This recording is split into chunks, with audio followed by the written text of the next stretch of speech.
Hola a todos y bienvenidos al Trastero de la Historia. Hoy nos toca... Fidel Pagés Miravé, el creador de la epidural. Antes de empezar, ya sabéis, si no me conocíais, suscribiros a este canal. No os cuesta nada y a mí me ayuda muchísimo. Y luego ya, si los vídeos os gustan mucho, le dais un like, a la campanita o mejor aún, me dejáis un comentario. No os doy más la tabarra y comenzamos. Imagino que ya habréis escuchado en más de una ocasión que en estos tiempos complicados que estamos viviendo es cuando suelen aflorar los buenos y los malos seres humanos. No voy a hablar de aquellos que están actuando mal o a destiempo, ya que este es un vídeo para hablar de aquellos que lo están haciendo bien. O si lo preferís, de aquellos que llevan sus generosas acciones más allá de lo que están obligados. O por decirlo de otra forma, los que ante una situación de crisis y pudiendo quedarse al margen, no lo hacen, y van mucho más allá de lo que están obligados. Seguramente, al hablar de estos últimos, a todos nos vendrán a la cabeza toda esa gente que en estos días sigue trabajando incansablemente a riesgo de ser contagiados. Como todos los trabajadores de hospital, de supermercado, transportistas o todo el sector primario de cada país que sigue trabajando sin descanso para que no haya desabastecimiento en los supermercados. Y muchos más que seguramente me esté olvidando ahora mismo. Todos ellos están haciendo actos heroicos. Y probablemente ni se estén dando cuenta de que los hacen, ya que dudo mucho que esta gente esté pensando voy a hacer esto o esto otro para que la sociedad me considere un héroe. No suele funcionar así. Me gustaría deciros que cuando toda esta pandemia se termine se lo reconoceremos, y que se les agradecerá de una manera u otra. Pero como ya he dicho en más de una ocasión, no sé en vuestros respectivos países, pero aquí en España eso de reconocer a nuestros héroes no es algo que se nos dé especialmente bien. Muy a menudo solemos quitar hierro a sus acciones, o incluso algo peor, los condenamos al olvido. Por contra, también me gusta ver el lado positivo de todo, y es cierto que en los últimos años esta tendencia está cambiando. Muchos que llevaban décadas o incluso siglos olvidados están volviendo a ser reconocidos por nuestra sociedad. Es el caso de nuestro protagonista de hoy, de quien yo personalmente ni siquiera había oído su nombre, Fidel Pagés Miravé, el cual conocí leyendo el libro de Javier Santamarta Siempre tuvimos héroes, el cual os recomiendo. Pues para conocer a nuestro protagonista, primero habría que ver cómo era la situación de España a principios del siglo XX. Y, en efecto, la moral del país estaba en horas bajas.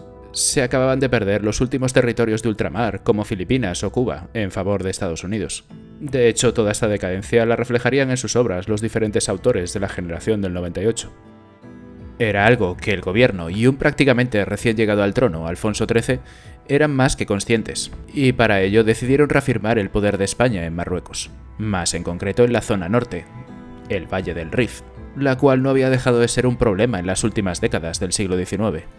El caso es que en el año 1904 Francia y España habían firmado unos acuerdos de cooperación comercial en la zona.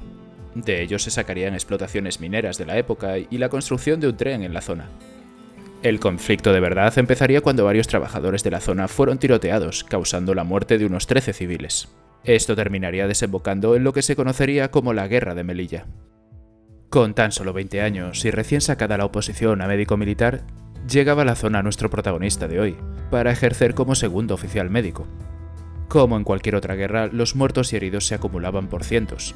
Tanto era así que los propios hospitales de la ciudad no daban abasto, y hubo que instalar lugares para los heridos por toda la ciudad de Melilla. El joven médico no tendría un segundo de calma. Como en muchos hospitales de un frente militar, había escasez de medios. Los heridos se acumulaban y a esto habría que añadir las múltiples enfermedades que se desarrollaban a raíz de esta situación, por no hablar de las condiciones tan poco higiénicas que tenían los hospitales de campaña. En ellos tenía que atender tanto heridas de arma de fuego como de arma blanca. Fue en estos días donde llegaría a conocer e incluso tener una pequeña charla con el cabo Luis Noval Ferrao, quien días después sería apresado por el bando rival. Estos lo intentarían utilizar para entrar en el campamento enemigo, tendiendo así una trampa en el campamento español. Menos mal que antes de entrar, el cabo gritó: ¡Disparad, soldados! ¡Aquí vienen los moros! Este acto salvó el campamento español de caer en manos de los enemigos. Eso sí, el cabo moriría esa misma noche. La desesperación de nuestro protagonista era aún mayor cuando llegaban soldados con el vientre destrozado, lo cual era producido por las balas Dum Dum, es decir, las balas de punta hueca, que al penetrar en su objetivo se expandían y... bueno, ya os podéis imaginar lo que pasaba. Para colmo, las anestesias de la época, como el éter o el cloroformo, en muchas ocasiones empeoraban la situación del herido. Y la pregunta que seguramente rondaría a Fidel Pagés sería: ¿acaso no es posible otro tipo de anestesia? No fue hasta principios de 1910, con el fin de las hostilidades en la zona, cuando Fidel Pagés volvería a Madrid, con una dura pero también valiosa experiencia. Eso sí, no pasaría demasiado tiempo hasta que fuera destinado de nuevo a Melilla, aunque esta vez se preocuparía primero de mejorar tanto los recursos de los hospitales como las dotaciones de las ambulancias de montaña, algo que le valdría el nombramiento de instructor de reclutas médicos. La labor que realizarían los médicos españoles durante la Guerra del Rif haría que se llevasen homenajes no solo nacional e internacionalmente, sino que incluso el poderoso señor del Rif, Abdalá al-Raisuli, dejaría la siguiente frase: «Vuestros médicos ya entran en el harén cuando paren las mujeres». Y a un jerife amigo mío le han devuelto la vista tras 6 años de ceguera. En verdad, es mayor milagro dar la vista que dar la oscuridad. Lo que querría decir con esta frase era que si España estaba ganando la contienda era gracias a sus médicos militares. Tras instruir a los reclutas médicos, volvería como capitán médico a la península, ocupando diferentes destinos como Tarragona, Toledo, Alicante y de vuelta a la capital, donde seguiría ejerciendo sus labores tanto en el Ministerio de la Guerra como en el Estado Mayor del Ejército. Sería durante su estancia en estas diferentes ciudades donde publicaría sus artículos en la revista de Sanidad Militar, los cuales le granjearon una gran fama dentro de la comunidad médica. Otro dato destacable es que Fidel Pagés hablaba varios idiomas, habilidad que le valió para que lo destinasen a Austria-Hungría, en el año 1917, es decir, en plena Primera Guerra Mundial, a supervisar los campos de prisioneros, llevando a cabo numerosas intervenciones en ellos. Solo una enfermedad obligó a que él y otros médicos españoles que allí trabajaban volviesen a España. Eso sí, tras su labor le sería otorgada la medalla de la Cruz Roja Española. Tras recuperarse de su enfermedad, crearía la Revista Española de Cirugía. En ella sería donde publicaría el descubrimiento que le haría pasar a la historia de la medicina: la anestesia epidural. Vale, ¿y qué es la epidural? Sé que muchos asociamos esta palabra a cuando una mujer da luz a un bebé, pero no, esta no es su única utilidad. Pues veréis, la epidural es una técnica de anestesia utilizada en prácticamente todos los hospitales del mundo hoy en día y consiste en realizar una punción perpendicular entre dos vértebras, habitualmente lumbares, bien pueden ser la L2-L3 o la L3-L4, aunque puede tener otras variantes. Una vez dentro la jeringuilla se infiltra el anestésico, lo cual permite inmovilizar e impedir el dolor en determinadas zonas del cuerpo. Vale, y sé que si hay algún médico viendo este vídeo, o bien se habrá escandalizado o bien habrá pensado que lo que he dicho es demasiado simple. Y para los que os interese el tema, os dejaré un par de artículos sobre el procedimiento en la descripción.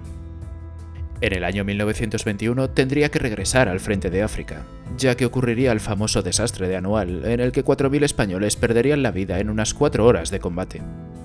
A pesar de que esta vez las condiciones no eran tan precarias como las que se había encontrado la primera vez que había llegado a Melilla, las bajas en el bando español eran muchísimo más numerosas y los turnos que le tocaría llegarían en ocasiones a las 24 horas sin descanso. A pesar de que el panorama en el hospital era indescriptible, Fidel tenía ciertos momentos de satisfacción, ya que comprobaba que su método era tremendamente eficaz para curar a los heridos sin necesidad de usar una anestesia general. El citado desastre de Anual hizo que el ejército se viera obligado a llamar a un grupo de élite de España creado hacía poco más de un año: la Legión. Pocos días después de su llegada, entraría en el quirófano de nuestro protagonista un teniente coronel con una considerable herida en el pecho. Este hombre, con un marcado acento gallego, se negaba una y otra vez a que lo durmieran o incluso a tomar calmantes. Sobra decir que Fidel Pagés aplicaría sobre él el citado procedimiento, pudiendo extraerle todo el plomo de su pecho. El teniente coronel era un tal José Millán Astray, fundador de la misma legión. Fidel volvería a Madrid para continuar realizando sus labores en el hospital, y también publicando diferentes artículos en su revista. En ningún momento la comunidad médica internacional pareció hacerse eco de su gran descubrimiento, pero en cambio un médico italiano llamado Achilles Dogliotti presentó en 1932 un ensayo sobre la anestesia epidural, el cual era prácticamente un calco del que había realizado Fidel Pagés varios años atrás. El procedimiento del médico italiano fue traducido a varios idiomas y este se llevaría todo el prestigio internacional, mientras que nuestro protagonista caería en el más absoluto de los olvidos. El médico italiano tardaría unos 3 años en reconocer que el procedimiento no era original suyo, sino que era del médico español, pese a que cuando presentó su ensayo unos años atrás negó cualquier vinculación con él. Seguramente nuestro protagonista se hubiera sentido más orgulloso de un suceso que ocurrió en plena Guerra Civil Española, cuando las milicias republicanas se disponían a detener a todos los habitantes del inmueble de la calle Infantas número 13 en Madrid. En aquel inmueble vivía su familia y una vez los sacaron de sus casas, un miliciano escuchó el apellido Pagés. y rápidamente preguntó si eran familia de nuestro protagonista. Estos asintieron y el miliciano ordenó su liberación, ya que unos años atrás, en las guerras del Rif, el médico español había salvado la vida del ahora miliciano.